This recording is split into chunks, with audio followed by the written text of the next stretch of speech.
kembali di channel YouTube Media Pembelajaran, yang dimana channel ini berisi tentang video-video pembelajaran lewat penyampaian yang mudah dimengerti dan lebih menyenangkan. Video pembelajaran ini ditunjukkan kepada siswa dan orang tua siswa agar dapat belajar mandiri di rumah melalui media pembelajaran ini. Dan untuk Bapak Ibu Guru, melalui media ini bisa menumbuh kembangkan minat belajar serta didik. Nah, sebelum lanjut ke video, jangan lupa di subscribe, di like, di komen, dan di share. Dan jangan lupa juga tekan tombol loncengnya supaya nanti tidak ketinggalan video-video terbaru dari channel Media Pembelajaran. Baik anak-anak, pembelajaran kita kali ini media pembelajaran tematik tema 1 hidup rukun kelas 2 subtema 4 pembelajaran 6. Nah, jadi anak-anak simak videonya sampai habis ya supaya mudah mengerti dan paham apa yang kita pelajari kali ini. Baik, kita langsung saja ke pembelajaran. Ketika menolak permintaan orang lain, kita harus mengucapkannya dengan sopan. Kerukunan akan terjaga apabila kita bertutur kata dengan baik. Terus yang kedua, nah sekarang pernahkah kamu mendengar dongeng tentang penolakan permintaan seseorang?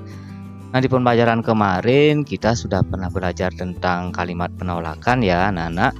Jadi sekarang kita tinggal mengingat-ingatnya saja. Nah, di sini Bapak punya dongeng yang dimana nantinya akan ada kalimat penolakan di dalam dongeng tersebut. Jadi sekarang dengarkan dongengnya. Nah, judul dongeng hari ini adalah Kisah JJ si Jerapah. Di padang rumput yang luas hiduplah sekelompok jerapah.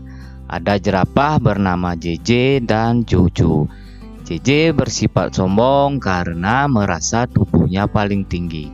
Jojo bersifat baik hati. Tubuhnya tidak begitu terlalu tinggi. Pada suatu hari, kakek jerapah meminta tolong pada JJ dan Jojo. Kakek jerapah minta tolong diambilkan daun segar. Namun, JJ menolak. Tidak mau kek, saya sedang repot. Jojo dengan sekuat tenaga mengambil daun segar untuk kakek jerapah. Suatu hari, JJ mendapat kesulitan. JJ jatuh, kakinya terjepit bebatuan. Teman-teman hewan lain tidak tega melihat JJ kesulitan. Mereka menolong JJ. Akhirnya JJ sadar bahwa saling menolong antar teman itu penting. Nah, di sini ada kalimat penolakan ya anak-anak di dalam dongeng ini. Mari kita simak. Di sini JJ menolak. Nah, menolak dari kakek jerapah meminta tolong untuk mengambilkan daun segar. Tidak mau kek, saya sedang repot. Nah, ini adalah kalimat penolakan yang dilakukan oleh JJ. Nah, setelah itu Jojo dengan sekuat tenaga menolong kakek jerapah mengambilkan daun segar. Nah, setelah itu suatu hari JJ mendapat kesulitan, kakinya terjepit dan teman-teman hewan yang lain menolong. Nah, setelah itu JJ baru tahu bahwa hidup ini harus saling tolong menolong. Nah, di dalam dongeng tadi anak-anak terdapat sikap gotong royong. Nah, tadi JJ yang ditolong oleh teman-temannya itu adalah salah satu sikap gotong royong. Terus selain itu terdapat sikap adil dalam menolong orang lain. Sikap tersebut sesuai dengan pengamalan sila keempat dan kelima Pancasila. Nah, sekarang di sini Bapak punya contoh penerapan sila keempat di masyarakat. Mungkin dari anak-anak masih ada yang ingat ya bunyi dari sila keempat. Nah, bunyinya kerakyatan yang dipimpin oleh hikmat kebijaksanaan dalam permusyawaratan perwakilan. Nah, dilambangkan dengan kepala banteng. Nah, yang pertama itu contohnya adalah menghargai pendapat ketika bermusyawarah. Terus menerima keputusan musyawarah dengan lapang dada. Terus selanjutnya menghormati pendapat orang lain. Musyawarah pemilihan ketua RT. Nah, ini adalah termasuk penerapan sila keempat juga ya anak-anak. Terus yang terakhir musyawarah menentukan jadwal ronda malam ataupun menentukan jadwal kerja bakti, bisa gotong royong juga bisa ya. Nah, ini adalah kelima ini adalah contoh-contoh penerapan sila keempat di masyarakat. Dan masih banyak sekali ya anak-anak contoh-contoh yang lain nanti bisa dilengkapi. Terus selanjutnya sekarang penerapan sila kelima Pancasila di masyarakat. Nah, di sini Bapak juga punya contohnya. Nah, mungkin masih ada yang ingat ya bunyi dari sila kelima. Ya betul, keadilan sosial bagi seluruh rakyat Indonesia dilambangkan dengan padi dan kapas. Nah, sekarang kita simak contoh-contohnya. Yang pertama, gotong royong membersihkan lingkungan. Terus selanjutnya yang kedua, contohnya menjunjung tinggi semangat kekeluargaan dan gotong royong dalam kehidupan. Terus yang ketiga, tidak hidup boros, bersikap adil, menghormati hak-hak orang lain. Nah, di sini anak-anak tidak boleh mengambil hak-hak dari orang lain.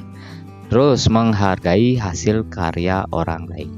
Nah, ini semua adalah contoh penerapan Pancasila sila kelima di masyarakat. Nah, sekarang coba hubungkan gambar pengamalan sila Pancasila dengan sila Pancasila yang sesuai. Nah, di sini Bapak punya 5 gambar ya. Gambar pertama, kedua, ketiga, keempat, dan kelima. Nah, di sini ada gambar lambang Pancasila, yaitu Pancasila yang keempat dan lambang Pancasila yang kelima. Sekarang kita hubungkan antara gambar ini, mana yang termasuk sila keempat dan mana yang termasuk sila kelima. Baik, kita mulai dari gambar yang pertama. Nah, di sini ada gambar masyarakat yang sedang bermusyawarah. Nah, musyawarah ini menunjukkan sikap pengamalan sila keempat. Lambangnya kepala banteng. Terus yang kedua ini adalah gambar orang yang sedang membantu orang yang sedang kena bencana alam atau bergotong royong membantu orang yang sedang kena bencana alam. Nah, di sini menunjukkan bahwa gambar ini mereka ini mengamalkan sila kelima dari Pancasila yang dilambangkan padi dan kapas. Terus di gambar ketiga ada anak ini, ada Udin yang sedang menolong nenek menyeberang jalan. Nah, kalau tolong menolong itu termasuk pengamalan sila yang kelima juga. Terus yang keempat di sini ada posyandu. Ibu-ibu ini anak-anak sedang melakukan posyandu. Berarti di sini menunjukkan juga pengamalan Pancasila yang kelima. Nah, di gambar yang terakhir ini ada bapak-bapak mungkin di kantor ini sedang rapat. Nah, di dalam rapat pasti ada musyawarah. Jadi ini menunjukkan pengamalan Pancasila yang keempat. Buatlah soal cerita dengan penyelesaian di bawah ini. Setelah itu selesaikan soal cerita buatanmu. Nah, di sini sekarang anak-anak disuruh membuat soal cerita.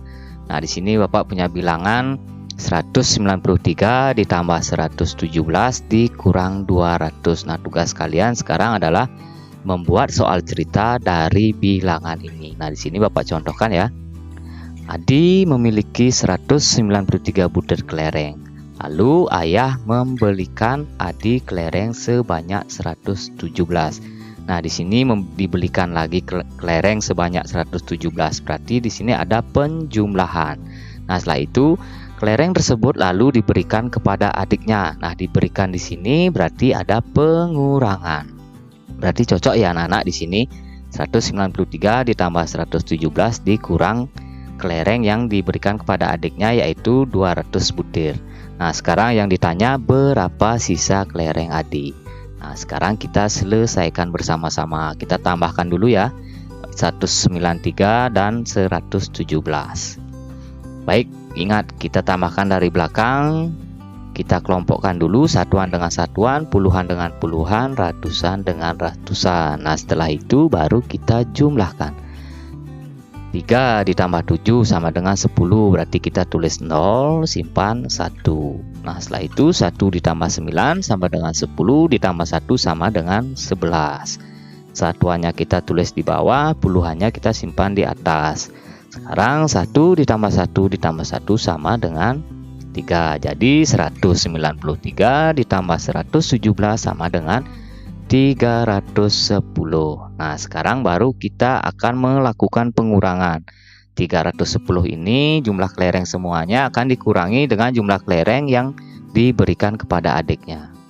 Nah, 310 dikurang dengan 200 kelereng yang diberikan oleh adiknya.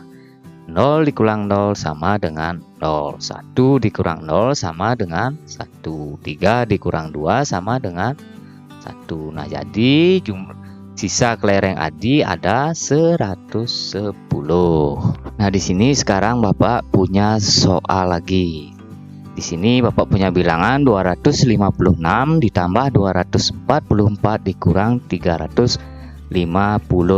Nah, tugas kalian sekarang untuk membuat soal ceritanya. Nah, di sini Bapak contohkan ya, nanti anak-anak bisa membuatnya sendiri. Ini contoh punya Bapak yang ini. Paman memanen buah jeruk sebanyak 256 buah di kebun yang pertama. Lalu paman memanen buah jeruk di kebun yang kedua sebanyak 244 buah. Nah, di sini berarti ada penjumlahan ya anak-anak.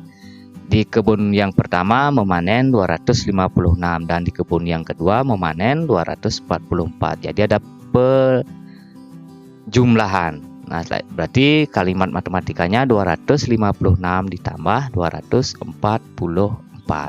Nah, setelah itu buah jeruk itu lalu dijual dan laku sebanyak 359 buah. Nah, setelah dijual di sini berarti ada pengurangan ya anak-anak, berarti dikurangi 359. Nah, sekarang yang ditanya maka sisa buah jeruk paman ada berapa? Nah, sekarang kita kerjakan bersama-sama.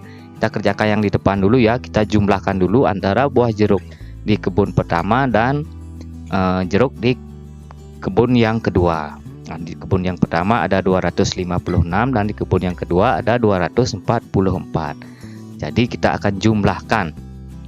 6 ditambah 4 sama dengan 10. Kita tulis 0, satuannya kita tulis, puluhannya kita simpan. 1 ditambah 5 sama dengan 6. 6 ditambah 4 sama dengan 10. Kita tulis 0 juga, simpan 1. 1 ditambah 2 sama dengan 3. 3 ditambah 2 sama dengan 5. Nah, jadi jumlah keseluruhan jeruk paman antara kebun pertama dan kebun kedua itu 500. Nah, sekarang dijual atau laku 359. Berarti kita jumlah jeruk ini akan dikurangi dengan jumlah jeruk yang dijual atau yang laku. Berarti kalimat matematikanya 500 dikurang jeruk yang dijual 359. Baik, kita kurangkan. Tapi di sini anak-anak hati-hati ya. Di sini ada dua bilangan 0. Yang ini 0, yang ini 0. Kalau 0 dikurang 9 tidak bisa ya, karena 0 lebih kecil. Jadi kita akan meminjam di depannya. Nah, di depannya ini juga 0. Apakah bisa kita meminjam? Tidak ya anak-anak. Berarti kita loncat lagi 1, kita minjam di depannya. Nah, di sini ada angka 5, berarti kita akan minjam 1 di sini. Kita coret angka 5-nya, berarti 5 ini dipinjam 1, berarti sisanya lagi 4. Nah, sekarang satunya itu ditaruh di mana?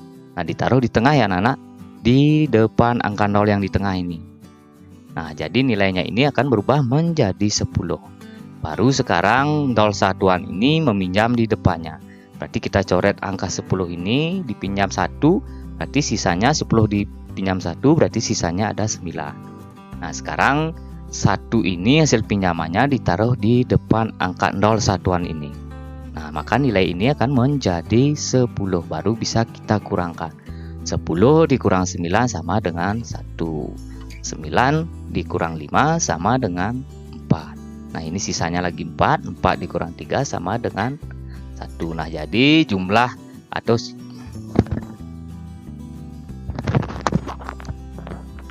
jadi jumlah atau sisa jeruk paman itu ada 141. Nah, begitu ya anak-anak cara menghitungnya. Jadi demikian ya anak-anak pembelajaran kita kali ini. Mudah-mudahan apa yang kita pelajari kali ini anak-anak bisa paham dan mengerti. Dan sampai berjumpa di pembelajaran berikutnya di tema 2, subtema 1, pembelajaran 1. Nah, sebelum Bapak akhiri ya, seperti biasa kalau video ini bermanfaat bisa dibagikan kepada teman-teman yang lain. Dan jangan lupa di like, di komen, dan di subscribe. Tekan juga ya tombol loncengnya supaya nanti tidak ketinggalan info-info terbaru atau video-video terbaru dari media pembelajaran.